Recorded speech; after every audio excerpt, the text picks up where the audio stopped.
In the heart of the city, where shadows stretch long and the air carries the scent of decay, there lies an old morgue, abandoned, or so they say. Its walls are cracked, bleeding rust, and the dim lights flicker as if afraid of the darkness they can't quite push away. Inside, the dead rest, their bodies cold and stiff, laid out on steel slabs, awaiting a fate far worse than the silence of the grave. But at night, when the city slumbers and the moon hides behind thick clouds, they come.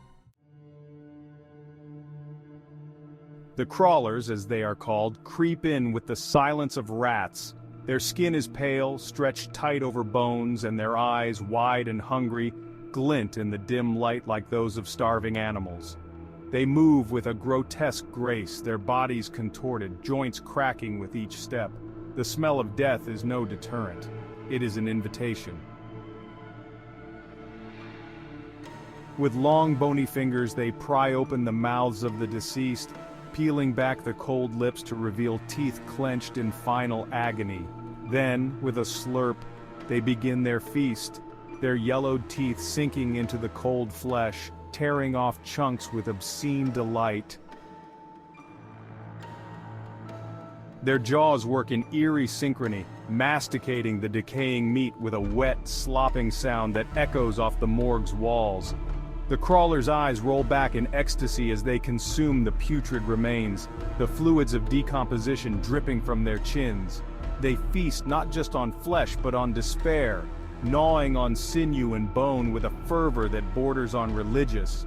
Their tongues flick out to lap at the pooling blood, thick and congealed, smearing it across their pallid faces in a grotesque mockery of a meal. The air is thick with the stench of rot and the sound of gnashing teeth. Occasionally one of them lets out a guttural moan of satisfaction as they crunch down on a rib or gnaw through a limb, their skeletal hands dripping with the gore of their vile feast. As the night wears on, they leave nothing but the gnawed bones and bits of shredded skin, leaving the slabs empty, clean of all but the memories of what was once human. Then, as the first light of dawn touches the windows, they slither away into the shadows, leaving the morgue silent once more, waiting for the next feast. The crawlers disappear into the forgotten corners of the city, satiated but never satisfied, waiting for the next night when they can return to their banquet of the dead. Their hunger is insatiable, a dark force that drives them to seek out the deceased night after night. And so the cycle continues, an unending horror that lurks in the shadows, unseen yet ever present.